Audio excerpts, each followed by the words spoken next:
Hyvää iltaa. Tervetuloa Dokulampun äärelle. Finlandia Vodka-kilpailun seuraavana jonossa esittelyvuorossa on meillä kyynikko Liisa Rooksom.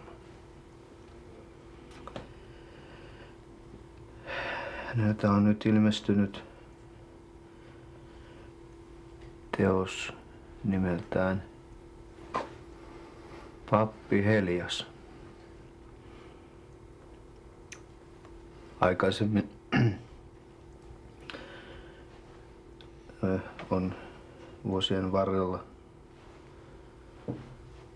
tullut hieman epätasaista jälkeä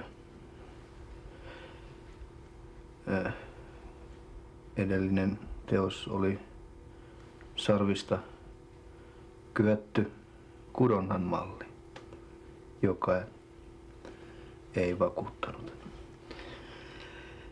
Sitten oli vielä nämä kaksi muuta toskaa parvella ja vinkkarit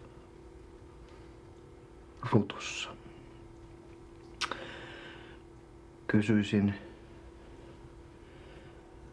onko tässä Pappi Helias-kirjassa naisnäkökulmaa, kun siinä on kerran pappi, vai onko se naispappi?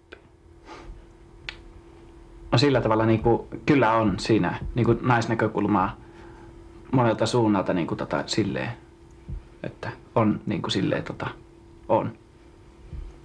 Noin. Tehän puhutte ihan silkkaa paskaa. Mutta jos nyt kuitenkin, anteeksi, voisitte lukea pienen otteen tästä Pappi Heliasen kirjasta. Mä nyt silleen tiedän, että kyllähän mä voin lukea tietenkin silleen mutta tää on semmoinen naisnäkökulma, semmoinen matkalaisen ja aikalaisen päiväkirjan tommoseen miehiseen patriarkaaliseen semmoiseen niin kyllä mä voin tästä tietenkin tässä lukea.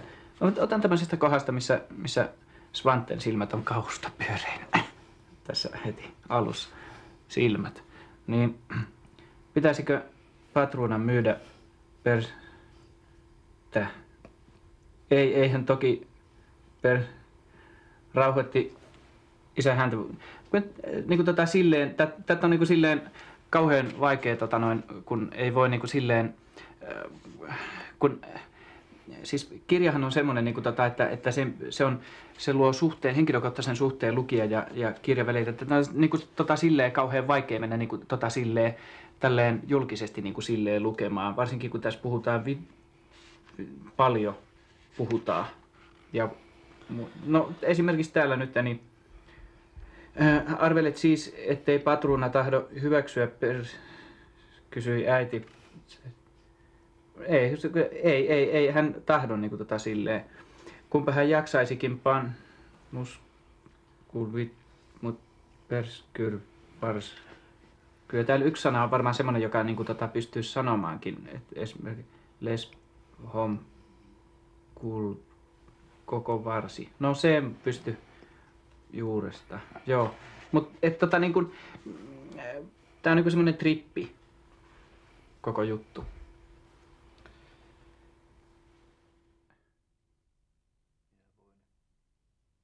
Kertoa, hyvät katsojat, luettuani tämän teoksen, että tämä on ihan paska.